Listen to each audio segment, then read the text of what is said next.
함께 기도하겠습니다. 사랑해 주님, 금요일을 맞이한 우리 성도들을 축복합니다. 한 주도 열심히 달려왔습니다. 주님 앞에 예배할 시간들을 사모함으로 오늘까지 승리케 하기 위하여 거룩하게 구별되게 살기를 힘쓴 우리 성도들 위로하여 주옵소서. 오늘 하루도 주님 앞에 믿음으로 살게 도와주시고 또 특별히 10월의 마지막 날 하나님께서 주시는 은혜를 온전히 누리고 주님께 이 한 달도 승리할 수 있게 도와주시는 은혜에 감사하며 이 하루 마무리할 수 있도록 오늘 하루의 마무리 시간까지 함께하여 주옵소서. 예수님의 이름으로 기도드립니다. 아멘. 우리 찬송가 528장 함께 찬양하겠습니다.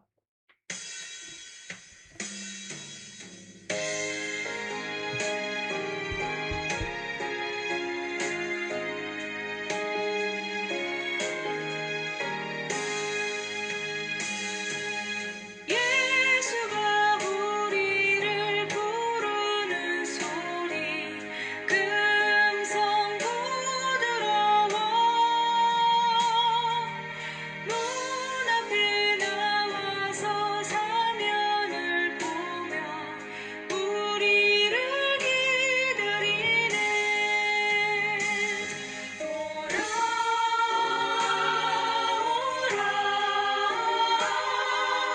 방언짐을 부라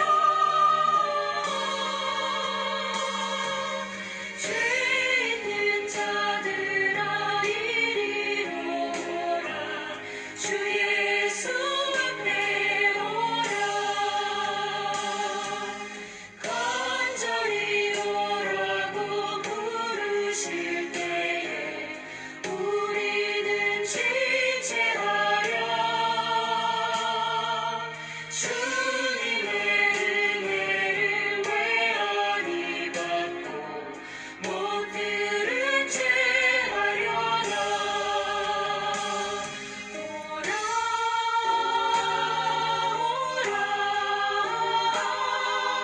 방언짐을 부라 죄 있는 자들아 이리로 오라 주 예수 앞에 오라. 세월이 설같이 빠르게 지나 쾌락이 끝이 나고 사망의 그늘이 너와 내 앞에 둘리며 가리우네. 오라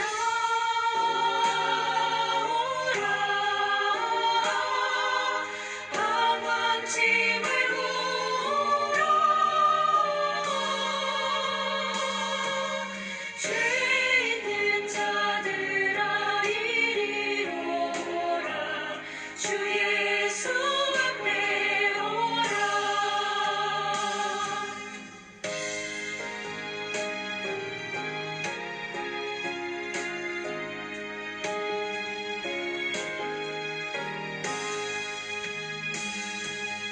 우리를 위하여 예비해 두신 영원한 집이 있어 죄 많은 세상을 떠나게 될 때 영접해 주시겠네. 오라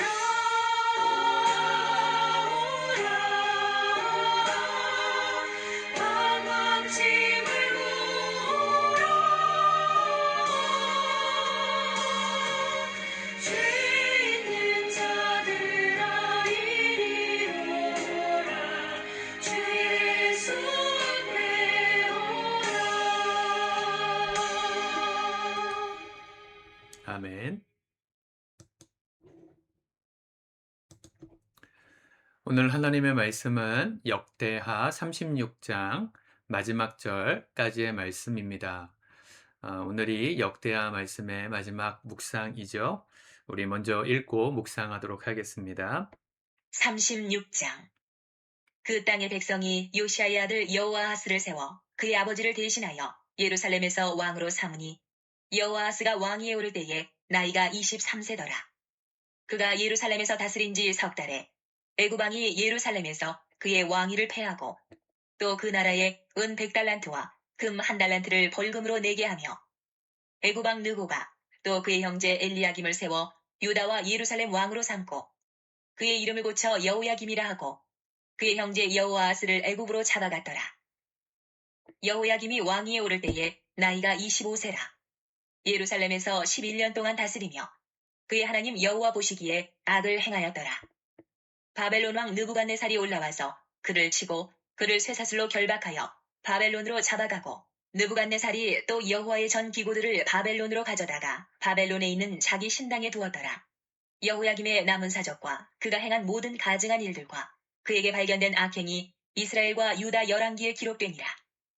그의 아들 여호야긴이 대신하여 왕이 되니라. 여호야긴이 왕위에 오를 때에 나이가 8세라. 예루살렘에서 석 달 열흘 동안 다스리며 여호와 보시기에 악을 행하였더라.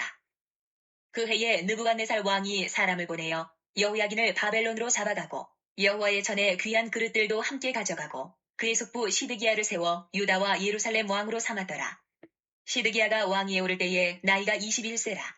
예루살렘에서 11년 동안 다스리며 그의 하나님 여호와 보시기에 악을 행하고 선지자 예레미야가 여호와의 말씀으로 일러도 그 앞에서 겸손하지 아니하였으며 또한 느부갓네살 왕이 그를 그의 하나님을 가리켜 맹세하게 하였으나 그가 왕을 배반하고 목을 곧게 하며 마음을 완악하게 하여 이스라엘 하나님 여호와께로 돌아오지 아니하였고 모든 제사장들의 우두머리들과 백성도 크게 범죄하여 이방 모든 가증한 일을 따라서 여호와께서 예루살렘에 거룩하게 두신 그의 전을 더럽게 하였으며 그 조상들의 하나님 여호와께서 그의 백성과 그 거하시는 곳을 아끼사 부지런히 그의 사신들을 그 백성에게 보내어 이르셨으나 그의 백성이 하나님의 사신들을 비웃고 그의 말씀을 멸시하며 그의 선지자를 욕하여 여호와의 진노를 그의 백성에게 미치게 하여 회복할 수 없게 하였으므로 하나님이 갈대아 왕의 손에 그들을 다 넘기시매 그가 와서 그들의 성전에서 칼로 청년들을 죽이며 청년 남녀와 노인과 병약한 사람을 긍휼히 여기지 아니하였으며 또 하나님의 전에 대소 그릇들과 여호와의 전에 보물과 왕과 방백들의 보물을 다 바벨론으로 가져가고 또 하나님의 전을 불사르며 예루살렘 성벽을 헐며 그들의 모든 궁실을 불사르며 그들의 모든 귀한 그릇들을 부수고 칼에서 살아남은 자를 그가 바벨론으로 사로잡아가매 무리가 거기서 갈대아 왕과 그의 자손의 노예가 되어 바사국이 통치할 때까지 이르니라. 이에 토지가 황폐하여 땅이 안식년을 누림같이 안식하여 70년을 지냈으니 여호와께서 예레미야의 입으로 하신 말씀이 이루어졌더라. 바사의 고레스 왕 원년에 여호와께서 예레미야의 입으로 하신 말씀을 이루시려고 여호와께서 바사의 고레스 왕의 마음을 감동시키심에 그가 온 나라에 공포도 하고 조서도 내려 이르되 바사 왕 고레스가 이같이 말하노니 하늘의 신 여호와께서 세상 만국을 내게 주셨고 나에게 명령하여 유다 예루살렘의 성전을 건축하라 하셨나니 너희 중에 그의 백성된 자는 다 올라갈지어다.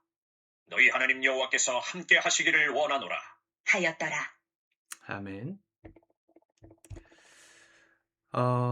이 영상을 찍고 있는 오늘 금요일 본문의 말씀의 영상을 찍고 있는 날은 매일 보신 분들은 아시겠지만 우리 지난 수요일부터 목요일 이어지는 말씀이죠. 제가 여러분들에게도 권하고 싶습니다. 이렇게 우리가 지금 큐티 본문을 따라서 이렇게 날마다 조금씩 묵상하지만 특별히 이렇게 역사서들을 묵상할 때는 좀 덩어리로 묵상할 필요가 있습니다. 시간의 간극이 그렇게 길지 않고 또 앞에서의 일들이 뒤로 연결되는 일들이 많기 때문에 좀 띄어서 묵상하는 것보다 함께 통으로 묵상하는 게 유리합니다. 우리가 어제 요시아가 안타깝게 목숨을 잃은 장면을 보았죠. 어제도 말씀드렸지만 만약에 하나님께 그때 겸손히 기도하고 이 이집트 왕 느고를 막지 않았다면 아마 요시아 시대의 그 신앙의 회복이 유다를 망하지 않는 길로 이끌었을 수도 있겠다. 어제 그렇게 말씀드렸습니다. 안타깝게도 40세쯤 40대가 되었을 때 전사한 요시아의 아들들이 이제 왕이 되는데 참 비참합니다. 아버지가 그렇게 나라의 개혁을 일으키고 영적인 각성을 완성해 놨는데 성전을 이제야 정비했는데 그의 아들들의 모습은 너무 비참하고 초라하죠. 세 명의 왕이 섭니다. 첫 번째는 여호아하스가 세워졌는데 2 절에 보면 여호아하스가 왕위에 오를 때의 나이가 23 세더라. 그가 예루살렘에서 다스린 지 석 달에 3달 다스렸습니다. 3개월이 지난 뒤에 이 이집트 왕 느고가 애굽 왕이 벌금을 내게 하고 그를 왕위에서 폐위시켜요. 그리고 그의 형제 여호야김에게 왕위를 넘겨주죠. 원래는 엘리야김인데 이름을 고친 겁니다. 여호야김이라고. 여호야김은 5절에 보면 25세 때 왕이 되었는데, 그러니까 여호아하스보다 여호야김이 형이었음을 알 수 있죠. 왜냐하면 여호아하스는 23살에 왕이 되고 3개월 지났으니까 뭐 1살 더 먹지는 않았을 거 아니에요. 근데 25살 때 여호야김이 왕이 됐으니까 형이었어요. 여호야김이 나중에 왕이 된 거예요. 자, 족보가 막 꼬이기 시작합니다. 여호야김은 11년을 다스렸다 그랬습니다. 5절에. 11년 동안 다스렸는데 그 다스림의 기록이 뭐예요? 여호와 보시기에 악을 행하였더라. 악을 행했습니다. 결국 결과가 뭘까요? 아수르를 이제 물리친 바벨론 제국 느부갓네살 왕이 그를 포로로 잡아갑니다. 6절. 바벨론 왕 느부갓네살이 올라와서 그를 치고 그를 쇠사슬로 결박하여 바벨론으로 잡아갔다. 그게 끝이었어. 그리고 이어지는 왕 여호야긴, 긴 이렇게 되죠. 여호야긴이 왕이 되었는데 8살에 왕이 됐습니다. 9절에 보니까 몇 달 다스렸습니까? 석 달 열흘 동안. 9절에 석 달 열흘 동안 다스렸는데 뭐 했어요? 여호와 보시기에 악을 행하였다. 자, 3개월 여호아하스, 그리고 11년 여호야김, 그리고 3개월 여호야긴, 다 합쳐도 12년이 되지 않고요. 그 이어서 마지막 왕이 되었던 시드기야는 숙부라고 그랬으니까 삼촌이죠. 숙부. 그러니까 아버지 뻘의 형제였던 거죠. 그러니까 요시야 시대 요시야의 어떤 먼 친척이었을 거예요. 그런데 그가 왕이 되고 11년을 또 다스립니다. 11절에 뭐 했어요? 12절에 보면 그가 하나님 여호와 보시기에 악을 행하였다. 얼마나 악하게 행했는지 12절에 보면 예레미야가 여호와의 말씀으로 일러도 그 앞에서 겸손하지 아니하였으며, 인생이 참 불쌍합니다. 이런 말씀 읽을 때마다 정말 가슴이 아픈데, 아니 왕까지 됐으면 또 나라가 이렇게 지금 어렵고 형제가 또 조카가 줄줄이 외국 왕들에 의해서 유린당하고 포로로 끌려가고 막 이렇게 이랬으면 뭐 해야 됐습니까? 아버지처럼 기도했어야 되잖아요. 하나님을 찾았어야죠. 신앙교육을 안 받지 않았을 거예요. 그런데 왜 그들은 하나님 앞에 여호와 앞에서 악을 행했을까? 교만해서, 겸손하지 않아서. 제가 지난 주일날 겸손함에 대해서 말씀드렸을 겁니다. 우리가 신앙으로 영적인 성숙한 사람의 특징이 겸손이라 그랬죠. 겸손은 할 수 있는데 못하는 척, 아는데 모르는 척 하는 게 아니고요. 내 생각이 내 뜻대로, 내 뜻이 아니라 하나님의 말씀이면 따르는 게 겸손이에요. 내 의견과 일치하지 않아도 하나님의 생각에 따르는 게 겸손이에요. 아버지 요아스도 그 겸손의 기도를 잃어버렸을 때 인생이 끝났고요. 그 아들들 또 숙부였던 시드기야까지 겸손하지 않았기 때문에 나라가 망한 거고 하나님 보실 때 악을 행했다 말한 것입니다. 하나님은 한 번에 심판하시지 않으십니다. 수도 없이 경고하셨다고 오늘 얘기해요. 12절에 예레미야가 일러도 듣지 않았다 그랬고, 또 15절에 보면 그의 조상들의 하나님 여호와께서 그의 백성과 그 거하시는 곳을 아끼사, 하나님이 하나님 백성 치는 거 싫어하십니다.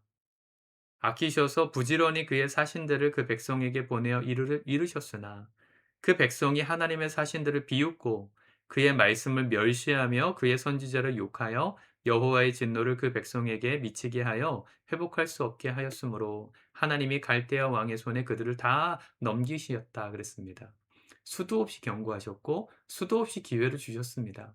한 사람이라도, 요아스 이후에 세워졌던 그 왕들 한 사람이라도 제대로 하나님 앞에 회개했으면 백성들이 고생하지 않았을 수도 있었을 텐데 한 사람도 돌아오지 않았습니다. 우리 인생도 지금도 경고하고 계시는 소리가 있지 않나요? 부족한 저를 통해서 여러분들에게 돌아오라, 회복하라, 변화하라 하는 권면을 들려드릴 때가 있을 거고요. 또 제가 아니더라도 하나님의 사람들, 또 좋은 설교자들, 좋은 책들, 그런 걸 통해서 여러분들에게 경고하시고 또 돌아오라고 권면하시는 말씀이 있지 않습니까? 여러분들이 넘어서야 되는 그 믿음의 한계점에서 언제까지 머물러 계실 거예요? 이제 넘어오세요. 하나님 뜻대로 이제 사세요. 내 의견과 달라도 그분의 뜻이라면 따르겠습니다. 그게 겸손이라면 우리가 겸손히 행하면 좋지 않겠습니까? 그냥 나만 좋은 게 아니고 나와 함께 살아가는 사회가 행복해져요. 지도자가 하나님 앞에 돌아오지 않으니까 백성이 고생합니다. 17절 하나님이 갈대아 왕의 손에 그들을 다 넘기심에 그가 와서 그들의 성전에서 칼로 청년들을 죽이며 청년이 죽었어요. 청년, 남녀, 노인, 병약한 사람을 긍휼히 여기지 아니하였으며 가장 약한 사람들, 가장 소망이 되어야 될 사람들이 다 죽었습니다. 나라가 참 안타까워요. 우리나라도 지금 걱정하시는 분들 많죠. 지도자가 바르게 서야 이 나라가 바르게 갈 텐데. 맞아요. 지도자가 하나님 앞에 바르게 세워져야 합니다. 대통령부터 국회의원들부터 말로만이 아니라 삶으로 하나님 보실 때 겸손하게 행해야 이 나라가 살아날 거예요. 끝도 없이 하나님 경고하시고 돌이킬 기회를 지금도 주고 계실 텐데 끝까지 듣지 않으면 지도자가 한 사람이 무너지면 모두가 고생하는 겁니다. 그런데 그렇다고 지도자 탓만 하시면 안 돼요. 요렇게 하나님 뜻대로 행하지 않은 그 심판의 결과로 나라가 멸망할 때 그때도 하나님의 뜻을 따라 행하는 사람들이 있었다는 것을 기억하셔야 합니다. 대통령이 문제고 집권 여당이 문제고 또 정치인이 문제고 해도 그걸 걱정하시는 건 이해하는데 그렇게 걱정하며 기도해야 되는 건 마땅한데 그렇다고 그들에게만 책임 있지 않아요. 지도자가 안 따르면 우리는 다 그냥 멸망하는 게 아니고 신앙은 각자 각자입니다. 이렇게 왕들이 하나님을 거역했을 그때에도 누구는 하나님을 따랐어요? 하나님이 보내시는 선지자들, 하나님의 사신들이 있었어요. 주님 보내신 사람들을 주님께서 사용하신 사람들이 있어요. 대표적인 사람 예레미야. 예레미야 21절. 이에 토지가 황폐하여 땅이 안식년을 누림같이 안식하여 70년을 지났으니 여호와께서 예레미야 입으로 하신 말씀이 이루어졌더라. 말씀이 이루어졌더라 그랬죠? 22절에도 바사왕 고레스 왕 원년에 여호와께서 예레미야의 입으로 하신 말씀을 이루려고. 자, 무슨 얘기입니까? 이렇게 왕들이 겸손히 하나님 뜻대로 행하지 않은 그때에도 백성이 다 망하는 그때에도 하나님의 사람은 하나님께 인도함을 받았습니다. 그래서 예레미야서를 보면 이렇게 유다가 망할 때 하나님이 예언하시죠. 이 나라가 멸망할 거다. 그런데 그들에게 멸망이 끝이 아니라 회복의 희망도 주세요. 그래서 너는 파락강에다가 집 땅을 사가지고 파락강에다가 그 땅 문서를 묻어둬라. 그리고 70년이 차면 그 땅이 회복될 것을 하나님께서 말씀해 주십니다. 나라가 멸망할 때 누가 부동산을 사요? 여러분 망하는 나라에 부동산 사시겠어요? 종이 조각이 될 텐데 왜 그렇게 하셨냐면 회복될 걸 예언하신 거예요. 나라가 멸망하던 그때에도 깨어있는 하나님의 사람들은 주님께 인도함을 받았습니다. 그게 우리에게 필요한 자세예요. 나라를 걱정하고 나라가 잘못되지 않기 위해 기도해야 되지만 그 모든 책임이 지도자에게만 있지 않고요. 나부터 하나님의 인도하심을 받는 삶을 살아야 됩니다. 그래야 나라가 멸망해도 희망이 남는 거예요. 하나님이 나무를 자르시는 것으로 비유하셨죠. 나무가 잘렸어요. 다 죽은 것 같은데 구루터기, 나무가 잘린 그 밑둥은 남아 있어서 거기 새싹이 나게 하신다. 그게 회복의 메시지다. 예레미야를 통해 말씀하시거든요. 우리가 그런 밑둥 같은 사람들이 되어야 합니다. 나라가 다 망해 넘어가도 우리가 하나님 믿는 믿음은 지켜가셔야 돼요. 일제 식민지 시대 때 주기철 목사님이나 손양원 목사님 같은 모두가 다 신사참배하는 자리로 나아가던 그 시대에도 순결한 하나님의 사람들은 여전히 있었어요. 어려운 시대가 올지 몰라요. 이미 왔을지도 몰라요. 거기에만 너무 실망하고 두려워하지 마세요. 우리가 하나님의 뜻대로 행하면 두려울 게 없습니다. 고생은 좀 할 수 있어요. 어려운 시대가 오면 믿음 지키기도 예배드리기도 어려울 수 있어요. 그런데 그때에라도 하나님께 쓰임 받는 사람이 여전히 있다는 거 기억하시면서 내가 그 한 사람 되기를 소망하는 저와 여러분들 되었으면 좋겠습니다. 고난의 시기가 와도 나는 하나님 뜻대로 살겠습니다. 핍박이 와도 주 뜻대로 순종하겠습니다. 말씀에서 거역되는 삶을 우리가 버리겠습니다. 그런 믿음의 결단이 있어야 될 줄 믿습니다. 아, 이 이야기는 역대상 역대하는 처음부터 말씀드렸지만 70년 이 바벨론 포로기가 끝나고 돌아온 이 오늘 바사왕 고레스 칙령을 따라 예루살렘 성전을 회복하고 건축하기 위해 돌아왔던 그 후손들에게 역사를 들려주기 위해 다시 쓴 책이라 그랬죠. 그들이 읽으면서 얼마나 울었을까? 이 글을 처음 읽었었던 첫 독자들은 얼마나 울었을까요? 우리가 이 고생하지 않았을 수도 있었던 순간이 얼마나 많아요. 얼마나 많아요. 나라가 멸망하기 직전에 히스기야와 요시야를 통해서 하나님께 돌아올 수 있는 결정적인 순간을 주셨음에도 살리지 못했어요. 우리는 그러지 맙시다. 결정적인 순간이 지금일 수 있어요. 내 영혼에 회개가 필요한 시간이 지금이에요. 어느 부흥의 자리에 가서 마음이 뜨거워지고 고조되는 분위기 속에서 결단해야만 내 삶이 바뀔 거라 생각하지 마시고 오늘 바뀌십시다. 오늘 하나님 앞에 결단합시다. 하나님, 내가 믿음으로 살겠습니다. 더 이상 망하는 길을 따라 살지 않겠습니다. 내가 보기에 좋아 보이고 옳아 보이는 게 정의가 아니라 하나님이 말씀하시면 내 뜻과 상관없어도 순종하는 겸손함이 오늘 내게 회복되기 원합니다. 결정하시고 결단하실 때 우리를 통해 하나님이 새 역사를 쓰실 겁니다. 대한민국 위해서 우리가 오늘 밤에도 함께 모여 기도하면 좋겠습니다. 우리 교회를 위해서 기도하면 좋겠습니다. 여러분들의 가정과 여러분들의 개인 신앙을 위해서 또 모여 기도했으면 좋겠습니다. 10월의 마지막 날 밤에 우리가 뜨겁게 기도함으로 또 주일 예배를 준비하는 지혜로운 저와 여러분들 될 수 있기를 축복합니다. 기도하겠습니다. 하나님, 변화의 시작 오늘이기를 축복합니다. 하나님, 우리가 더 이상 미루지 않게 해주시고 수도 없이 보내시고 권면하셔도 꿈쩍하지 않는 우리의 완악한 마음을 불쌍히 여기사 하나님 깨닫게 하시고 믿음으로 살기를 결단하게 하시고 이 하루도 승리할 수 있도록 말씀의 사람, 진리의 사람, 성령의 사람 되게 하여 주시옵소서. 오늘 밤에도 겸손히 기도하러 달려나오는 당신의 백성들이 있게 하시고 그들의 삶 속에 하나님의 새 일이 시작되도록 축복하여 주옵소서. 예수님의 이름으로 기도드립니다. 아멘.